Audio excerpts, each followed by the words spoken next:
आज हम BA first year में पेपर फर्स्ट उसकी यूनिट फर्स्ट में एक मेथड ऑफ इकोनॉमिक स्टडी अर्थशास्त्र अध्ययन की विधियों के बारे में पढ़ेंगे। सबसे पहले इसके पहले वाले चैप्टर में आपने अर्थशास्त्र क्या होता है, उससे संबंधित परिभाषाएं क्या होती हैं, इसके बारे में आपने पढ़ा होगा। इसके बाद आती हैं मेथड्स। तो इकोनॉमिक्स में बहुत सारी मेथड्स का यूज करके परिणाम निकाले जाते हैं, रिजल्ट निकाले जाते हैं, क्योंकि इकोनॉमिक्स जो होता है वो दो शब्दों से मिलकर बना है, इको प्लस नॉमिक्स, है ना। तो ये आप पहले से जानते हैं। इकोनॉमिक्स जो है वो रीजन और रिजल्ट के रिलेशनशिप के बीच में काम करता है। किसी भी कारण या परिणाम के बीच में क्या परस्पर संबंध होता है, उसके आधार पर, उसके बेस पर जो कंक्लूजन या निष्कर्ष निकाले जाते हैं उन्हीं को इकोनॉमिक लॉ कहा जाता है। ठीक है। और ये इकोनॉमिक लॉ जो होते हैं वो साइंटिफिक स्टडी के अंतर्गत अध्ययन करते हैं या वैज्ञानिक विधि के अंतर्गत अध्ययन करते हैं या विधियों को निकालने का काम करते हैं। इसके अंतर्गत दो तरह की विधियां काम करती हैं। पहली होती है निगमन विधि, जिसे डिडक्टिव मेथड कहा जाता है। दूसरी होती है आगमन विधि, जिसे इंडक्टिव मेथड कहा जाता है। और यही अर्थशास्त्र की दो प्रमुख विधियां हैं। इन विधियों का इस्तेमाल गणित में भी किया जाता है। इसके साथ साथ इन विधियों का इस्तेमाल विज्ञान विषय में भी किया जाता है। ये विधियां कॉमन हैं, जो हर एक विषय में आपको कॉमनली यूज होती नजर आती रहेंगी। ठीक है। फिर सबसे पहले हम देखते हैं डिडक्टिव मेथड क्या होती है। इसके कुछ मुख्य बिंदु यहाँ पर लिखे हुए हैं। डिडक्टिव मेथड जो है या निगमन विधि जो है वो सबसे प्राचीन विधि है, सबसे ओल्डेस्ट मेथड है अर्थशास्त्र की। ठीक है। इसके अंतर्गत जो भी ह्यूमन का जो स्वभाव होता है या मानव स्वभाव या उसके जो व्यवहारिक पहलू होते हैं, उसका जो बिहेवियर होता है, उसकी स्टडी जो है इसके अंदर की जाती है। इसके साथ साथ ये जो मेथड है वो सामान्य से जटिल की ओर कार्य करने वाली है। From general to particular truth की बेस पर काम करती है। और इसके साथ साथ ये जो मेथड है ये यूनिवर्सल या सर्वमान्य सत्य के आधार पर कार्य करती है। जो भी मेथड में परिणाम निकाले जाते हैं वो सर्वमान्य या यूनिवर्सल या पूरे विश्व में उनका परिणाम एक ही माना जाता है। अब इसके साथ साथ देखने वाली बात यह है कि जो निगमन विधि है उसमें मुख्य बात यह है कि यूनिवर्सल ट्रूथ बेस पर काम करता है और इसके बेस पर ये सब लॉज या उपनियम बनाने का काम करता है। और यही उपनियम जो है वो अर्थशास्त्र की अलग अलग श्रेणियों में कार्य करते रहते हैं। इसके साथ साथ यह भौतिक या फिजिकली ट्रूथ पर भी काम करता है। भौतिक इसलिए कहा गया है क्योंकि हमने इसके पहले देखा कि ये मानवीय स्वभाव के बेस पर काम कर रहा है। मानव कैसा स्वभाव प्रकट कर रहा है ना, अपनी आर्थिक क्रियाओं को दर्शाने के लिए, इसलिए ये फिजिकली बेस्ड है। इसके साथ जो इसमें आर्थिक निष्कर्ष जो निकाले जाते हैं वो 3 चरणों में निकाले जाते हैं। इन 3 चरणों को अभी हम समझेंगे। सबसे पहला चरण होता है ऑब्जर्वर द्वारा। ऑब्जर्वर का मतलब होता है पर्यवेक्षक के द्वारा। ऑब्जर्वर के द्वारा जो भी मान्यताएं या असुम्पशंस लिए जाते हैं, पहले उन असुम्पशंस का चयन किया जाएगा। दूसरी बात होती है असुम्पशंस के द्वारा, चयनित असुम्पशंस के द्वारा या मान्यताओं के द्वारा कंक्लूजन या निष्कर्ष निकाले जाते हैं। और तीसरा चरण होता है इन कंक्लूजन के बेस पर परीक्षण किया जाएगा समस्या का, या जो भी जिस चीज का आप परीक्षण कर रहे हो उसका टेस्ट किया जाएगा और उनके लिए कंफर्मेशन या पुष्टि जो है वो की जाती है। इसके साथ साथ कौन कौन से असुम्पशंस पर निगमन विधि काम करती है, तो असुम्पशंस हो सकती है कि यह ऑलवेज सेल्फिशनेस या स्वयं सिद्ध मोटिवेशन पर काम करता है। सदैव इस बात पर इस बात को प्रेरित करने का काम करता है कि हम स्वयं से समस्या को समझें और उनके परिणाम निकालें।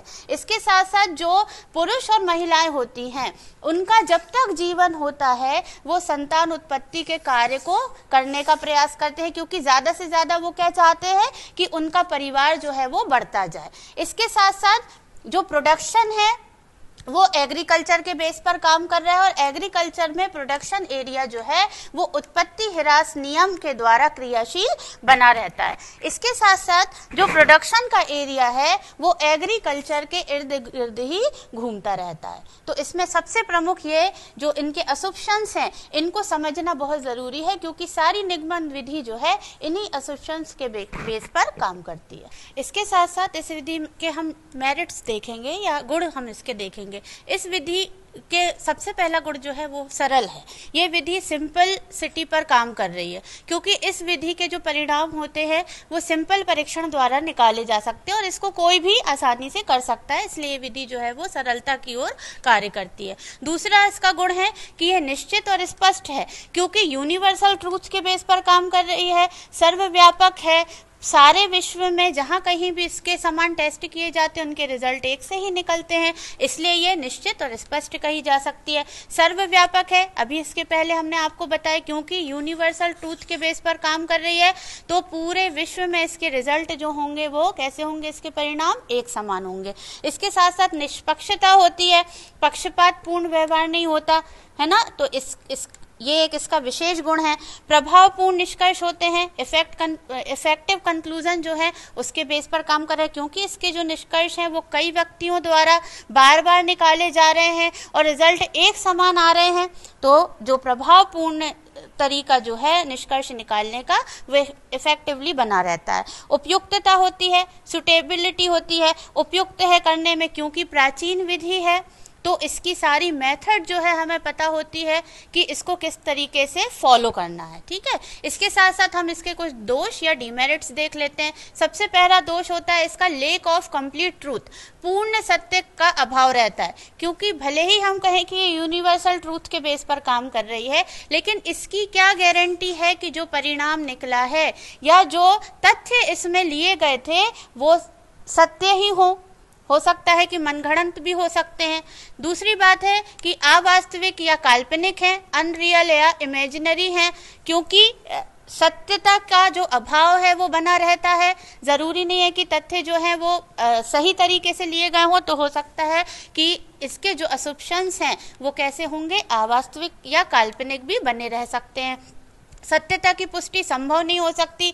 कई लोग जब टेस्ट करते हैं तो निश्चित रूप से उनके टेस्ट कभी भी एक समान आए ये जरूरी नहीं है, इसीलिए सत्यता की पुष्टि संभव नहीं हो सकती। Test of truth not possible.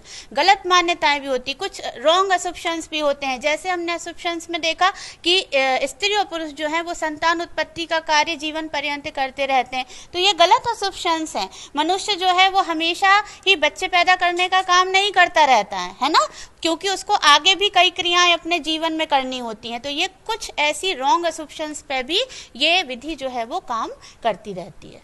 इसके साथ अब हम देखते हैं दूसरी विधि। दूसरी विधि जो है वो आगमन विधि, ऐसे इंडक्टिव मेथड कहा जाता है। इसका डेवलपमेंट जो है, इसका विकास जो है वो जर्मनी में हुआ था। क्यों हुआ था इसका विकास? क्योंकि इकोनॉमिक हिस्टोरी के बेस पर कुछ ऐसे तथ्यों का परीक्षण किया जाना था जिनका परिणाम जो है वो आसानी से नहीं निकाला जा पा रहा था। तो उसके परीक्षण के लिए इकोनॉमिक साइंस की उत्पत्ति की गई और इसी इकोनॉमिक साइंस के अंतर्गत आगमन विधि का विकास जो है वो किया गया। इसमें मुख्य बात यह है कि आगमन विधि जो है वो विशिष्ट से सामान्य की ओर टू पार्टिकुलर टू जनरल की ओर काम करती है। और दूसरी बात यह है कि पर्सनल एक्सपीरियंस के बेस पर काम करती है। फॉर एग्जाम्पल के रूप में राम, श्याम, हरि 3 दोस्त हैं और इनके बीच में विशिष्ट बात यह है कि ये तीनों दोस्त होने के साथ साथ एक दिन क्या हो जाएंगे, मरणशील हो जाएंगे या मर जाएंगे, क्योंकि हर मनुष्य जो इस धरती पर आया है, जिसने जन्म लिया है, उसका मरना तय है ना। तो यहाँ जनरल बात क्या हो गई कि ये तीनों कैसे हैं, मरणशील हैं, है ना। और विशिष्ट बात इसमें क्या है, विशिष्ट बात है कि ये तीनों एक दूसरे के क्या हैं, दोस्त हैं। ठीक है, तो ये समझने की बात है। अगली बात आती है कि ये जो है कौन कौन से लॉ के बेस पर काम करता है।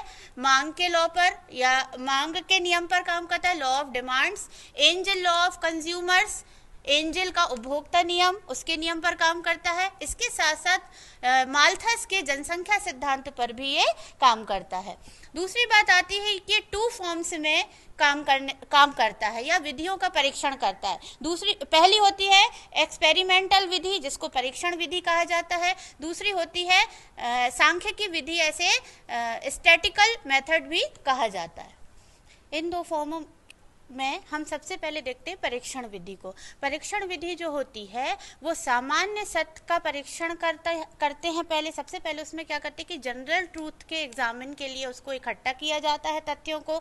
उन तथ्यों को फिर प्रयोगशालाओं में टेस्ट किया जाता है ना। जैसे एग्जाम्पल के लिए फिजिक्स, केमिस्ट्री, बायोलॉजी ऐसे विषय हैं जिनमें कई तरह के प्रैक्टिकल किए जाते हैं। तो सरल रूप में हम कह सकते हैं कि जिन चीज़ों का प्रैक्टिकल किया जाता हो, जिन चीज़ों को टेस्ट किया जाता हो, वो परीक्षण विधि के अंतर्गत काम करते हैं। दूसरी बात आती है सांख्यिकी विधि। सांख्यिकी विधि में होता यह है कि जो अदर एरियाज हैं उनसे मीन्स या समंकों को इकट्ठा किया जाता है।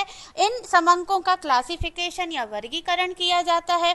इसके साथ साथ इनको सारणीबद्ध या टेबलिंग इनकी की जाती है और इसके बाद उनका प्रयोग या प्रैक्टिकल किया जाता है और इन्हीं प्रैक्टिकल के आधार पर हम रिजल्ट को तैयार करते हैं। ठीक है, तो ये 2 विधियां आपको अच्छी तरीके से समझ में आ गई होंगी क्योंकि ये जो है आगमन विधि के अंतर्गत कार्य करती है। इसके बाद आगमन विधि के हम कुछ मेरिट्स या गुण देख लेते हैं। सबसे पहला जो गुण है इसका ये है रियलिस्टिक कंक्लूजन होते हैं। इसके जो परिणाम होते हैं वो वास्तविक होते हैं क्योंकि ये यूनिवर्सल ट्रूथ पर काम कर रही है और ये मनुष्य के वास्तविक जीवन के व्यवहार के रूप में कार्य कर रही है, इसलिए जो इसके निष्कर्ष होंगे वो वास्तविक होंगे।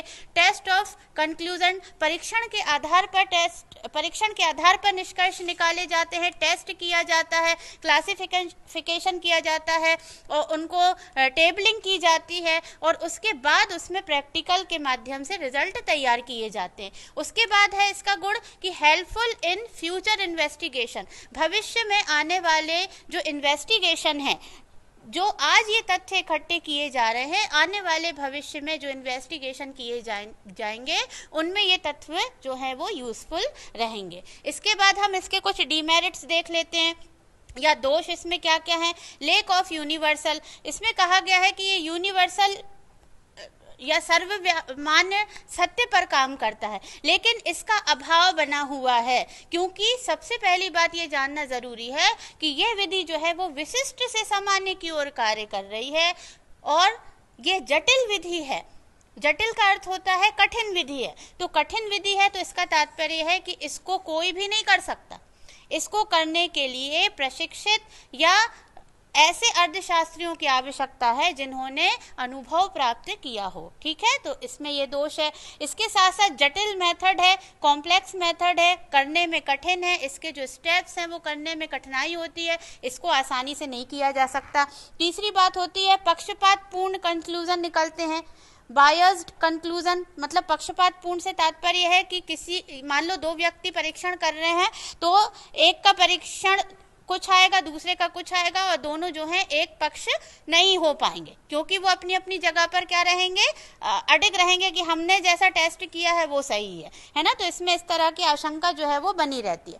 लेस हेल्पफुल इन एसएसटी, सामाजिक विज्ञान जैसे सब्जेक्टों के लिए ये विधि जो है वो किसी भी रूप में सहायक नहीं है क्योंकि हमने इसके पहले देखा कि इस तरह की जो विधियां हैं वो निश्चित रूप से सांख्यिकी मेथड और परीक्षण विधि के आधार पर हमने देखा फिजिक्स, केमिस्ट्री और बायोलॉजी जैसे विषयों के लिए ही ये विधि जो है वो उपयुक्त है, प्रयुक्त की जाती है। इसका जो एरिया है या इसका जो क्षेत्र है वो लिमिटेड है, इसका क्षेत्र सीमित है, हर कोई इसको नहीं कर सकता और इसको करने में कठिनाई आती है, इसीलिए इसका जो क्षेत्र बना हुआ है, जो इसका एरिया है वो सीमित होता है। ये इसकी प्रकृति भी है।